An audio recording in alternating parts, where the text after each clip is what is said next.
Hello, I'm EVM, welcome back to the channel and to the Volvo V60 PHEV. It's a plug-in hybrid, not everybody likes them, but bear with us. It's a big Volvo estate that I have to say has some startling statistics. It does 0 to 60 in 5.2 seconds, or if you get the Polestar engineered version, 4.4. I mean, that's almost supercar territory. You can get one with 120 brake horsepower, more than a Golf GTI. It can tow 2 tons. And again, in the Polestar engineered version, it's a bit of a pocket rocket. So I'm not sure, if I'm honest, after driving this for a week, who would get one, who it would suit, and not so much the PHEVness as much as the car. Because although it does have all that power, it doesn't really scream out hot hatch or anything close to it. It's also got a few family things which don't make sense either, but we'll have a look at them in a minute.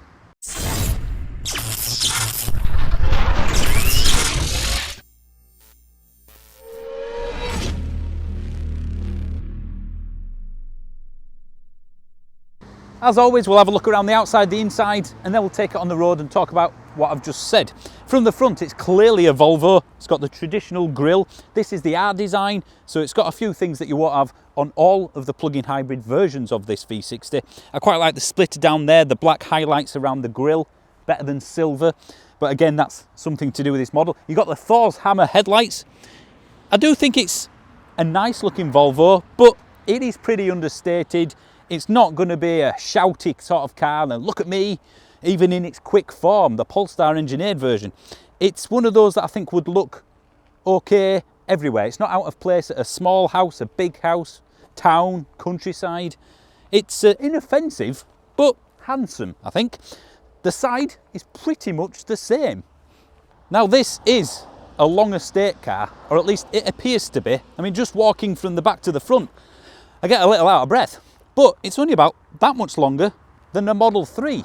So although it is long, it seems to be longer when you're driving it than it actually is. The rest of the car, in terms of the side, is just pretty much, it's an estate. There's not much to show you. That's where you plug it in for the plug-in hybrid part of it.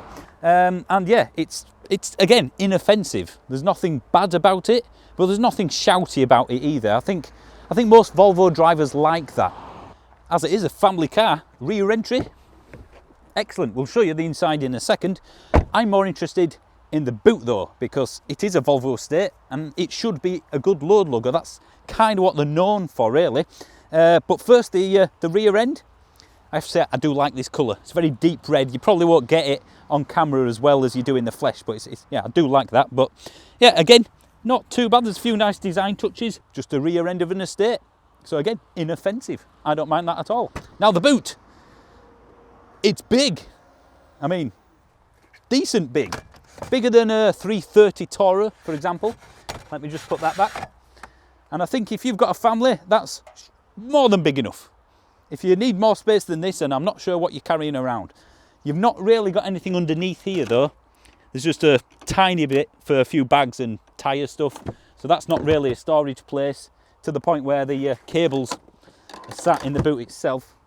When you put the seats down, cavernous. I think it's 1,400 and something litres with those down. So it's a big boot and very practical. Nice flat loading bay. Now let's have a look on the interior, because this car starts, in the plug-in hybrid version anyway, at £45,000 and goes all the way up to 60 if you get the Polestar one with a lot of options. So I'm expecting a premium interior. Okay, now steering wheel. That does feel really nice and solid, but not a fan of this black glossy bit here. It just tracks fingerprints. Now the materials all around this entire cabin, but starting with this door, every touch point, even the bits that you would call a non-touch point, it just feels superb. No cheap materials really. They've not kind of skimped out anywhere. That again, really nice and solid. The dash, nice and soft. That's really good material. We'll come back to this in a second. That here, again, it's just a nice touch. Really solid air vents with good resistance. This center console here, I mean, that's how you start the car. In fact, let me turn it on. You get a nice little display there. And that's easy to see, but I'll come back to that again in a minute. This is how you put it into reverse and drive, neutral. fairly easy to use, but it is a little bit small. Electronic handbrake, of course. This is probably the worst bit of the interior. I mean, you can probably see it's slightly scratched. There's lots of fingerprints on it. Not what I'd call my favourite part of it. The cup holders, they are all right for a normal bottle, but not really for the big ones. But you think, well, that's not too much of a problem, because look at this massive armrest. I can store everything in here. No way I can't. So in this entire centre console, which is very tall, it's like a wall that you sat next to. I'm not sure. The buttons, as Volvo as you'd expect, really nice and solid. This thing, I'm not a fan of this. So yeah, it's just one of those things that you think, well, okay then, now I've figured out, now I know what to do, I can use it. But look how many buttons there are there. This, very easy to read. It's not a virtual cockpit. Some of it does change, but for the most part, it's a static display. The glove box, Harry, is it a proper one? Let's have a look. Wow! Yes. And it even comes with a Chinese. It does. I think it's cooked that there itself. That's a box fresh. That Chinese is in there, isn't not for a joke. No. Because it can't go there. Else for it to go. It can't go in the door bins, which are all right for bottles, but that's about it. So this cabin is superb, isn't it, in terms of build materials, It is, absolutely. all that sort of stuff. Apart from storage. Apart from storage, which in a family car is bizarre. And that leads me to the next thing. Now, this, as usual, in a position for a 6-footer. Lots of space, although if whoever's driving puts it low to the floor, you can't fit your feet underneath. But other than that, plenty of room. You comfortable there, Harry? I am very comfortable. Now, should we go on about the Achilles heel, or should we mention that rather nice panoramic panoramic sunroof. That's an optional extra, it's but amazing. It makes a big difference to how airy it makes this cabin feel. So I would go for that one. But yes, this for me is not a 5-seater car. It's a pure 4-seater. It is, yeah. All because of that. I mean, look, it's just huge. It makes this utterly pointless, because even a child can't really put the feet on there. No. And there's no ISOFIX. No, there's no ISOFIX for a car In the middle, I mean. USB-C in the rear. I like that idea. Heated seats, which is an optional extra. It's not standard. You wouldn't really get anything in that. Maybe a kid's drink at best. Shall we start with one of the best but puzzling things of this car, the performance. We've got it in sports mode now, which is basically, as far as I can tell, the same as every other mode. It doesn't seem to change anything other than make sure the engine's running.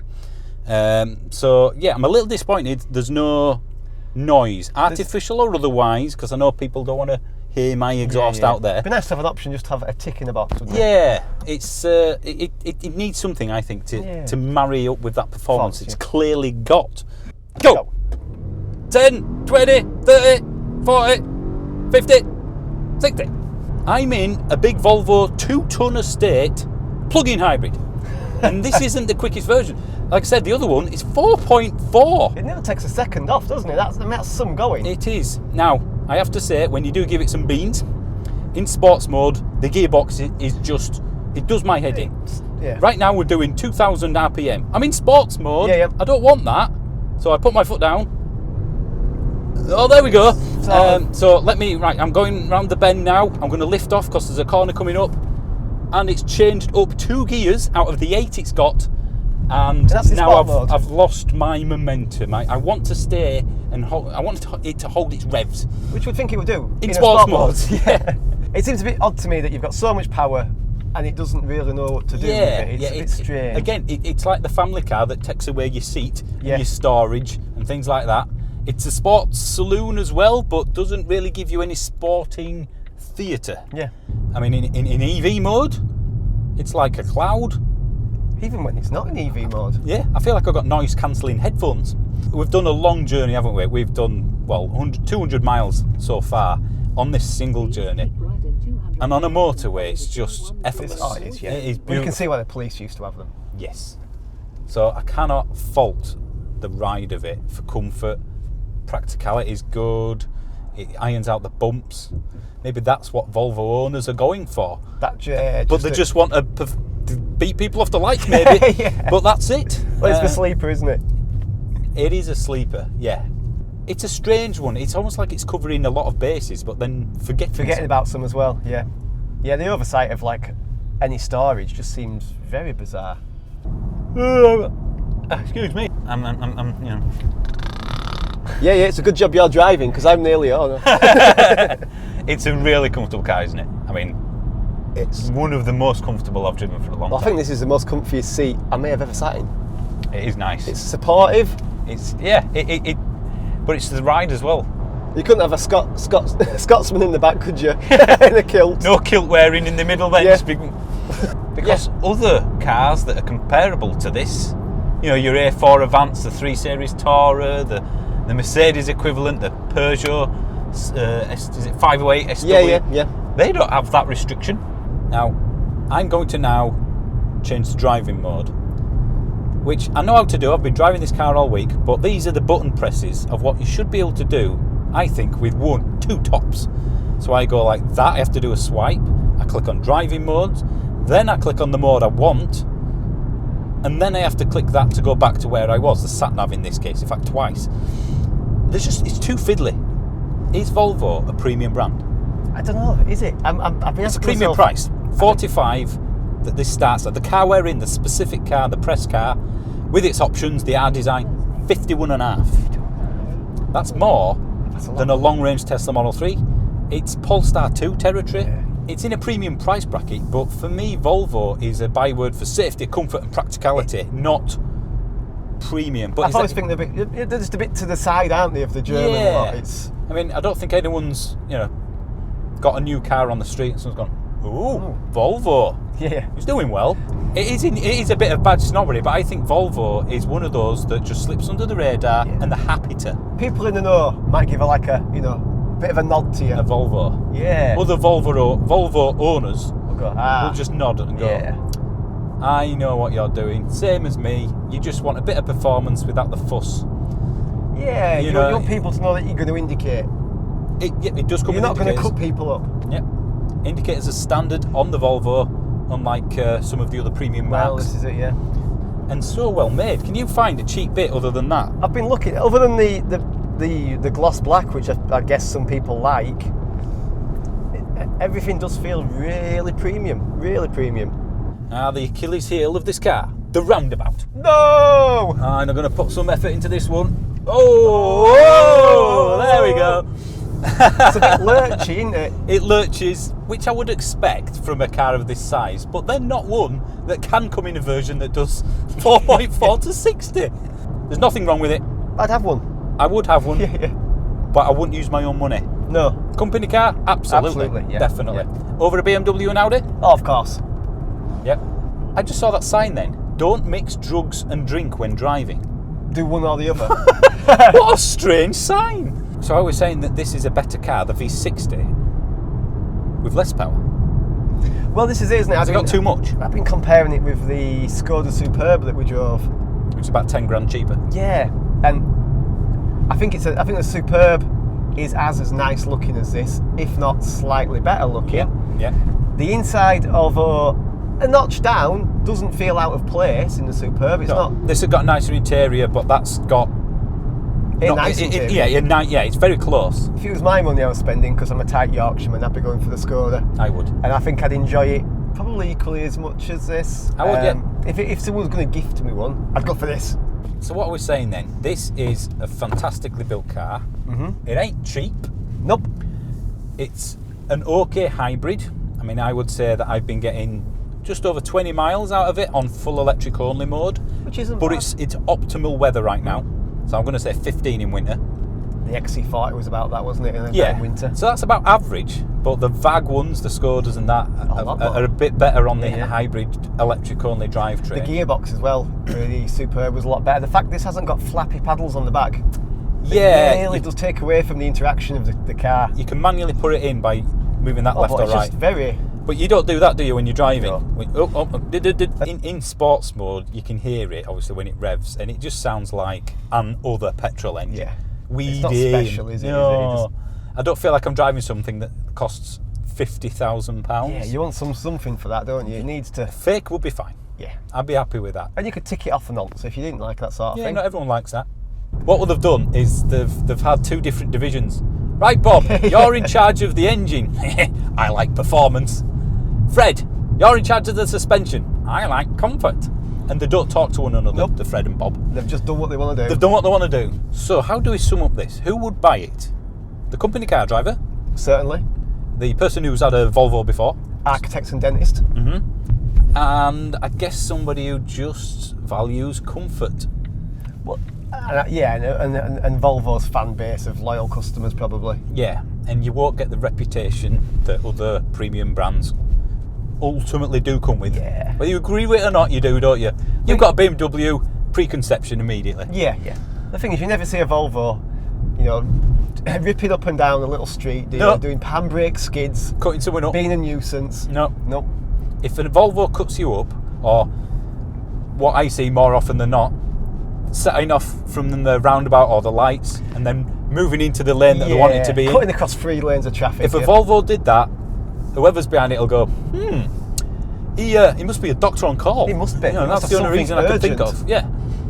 So it is the discerning gentleman or lady's car. Yeah. But I still wouldn't buy one personally. No. Because I want a more engaging drive. But that's just me. Oh, there we go. There we go. Do you think that's why it's set up like that? You're going round a roundabout too quick, sir. Yeah. Stop it now. I think if someone said, right, we've got to do a long journey, which do you want to take? Volvo. Yeah. But again, to make it even more confusing, it'll only do, 20 miles? A plug-in hybrid then? Yeah. It's a short journey car. So are we saying then, if you're going to get a V60, which is a fantastic car for the most part, either get the cheaper one, where it's just a petrol engine or whatever, diesel. I'm not going on that road. I've gone the wrong way again. It's all right. I'll turn around in this RAF base. I don't think they'll mind. No. Just don't take any pictures. Yeah, we're not filming near the RAF base. No. If you're going to buy a V60 and you're going to go on long journeys, don't get the wrong one. Yeah. You go. Because, I mean, so far we've done well over 200 miles, and we've got another 150 to go. So far we're on 44 miles per gallon. Yeah, it's not brilliant. My Mini does more than that. Yeah, so if somebody is after a motorway cruiser, phenomenally comfortable, perfect, but then the plug-in hybrid nature of it doesn't lend itself to that. No. You might as well save your money and just buy a nice petrol engine, or dare I say it, the diesel version. Getting rid of the environment as an aside. Just going to be cheaper for 12. It's cheaper, and it's going to have the same sort of ride quality, isn't it? Although, I think, even though it's 50 odd grand, the Polestar engineered version, I think that's quite special. Yeah. You're going to have ridiculous performance. It comes with a better suspension setup and a Polestar badge. You're going to have the same capabilities and practicalities. Yeah. And it's going to be rare. Yeah, very. I think it's going to hold its value extremely well. Oh, you've got Polestar engineered Volvo V60. Yeah. Do you like the? Is it the 850Rs? The square ones that the traffic police. Yeah, it's going to be there. You know, they're now sought after. They're real expensive for a good one. So I think that's what the Polestar engineered one will eventually end up as. So effectively, what we're saying is get the cheapest V60 or the most expensive. Yeah. Don't bother anyway. But not the middle. So there we go, guys. Consumer more. I mean, that's effectively, as we've said previously. Why do you need any other channels? You don't, do you? I mean, is there anything we haven't told you? I don't think so. I think we've covered everything, haven't we? I'm just looking around. I have done a review once. My most popular video I've ever done, the MGZ S. And in the whole review, I never mentioned how far it went on its battery. Who needs to know stuff like that? Professionalism. Yeah. Right. Well, if you want to become a member, go to ev-man.co.uk. You'll get extra content, all the other stuff. Go to the website, ev-man.co.uk. All the details are there. And you can become a member. Woohoo. Not just a subscriber, but if you don't want to pay 99 pence a month. Oh, it's just a rip-off. Then please do subscribe. So, yeah, thanks for watching, guys. Thank you. I'll see you later. Cheers, bye.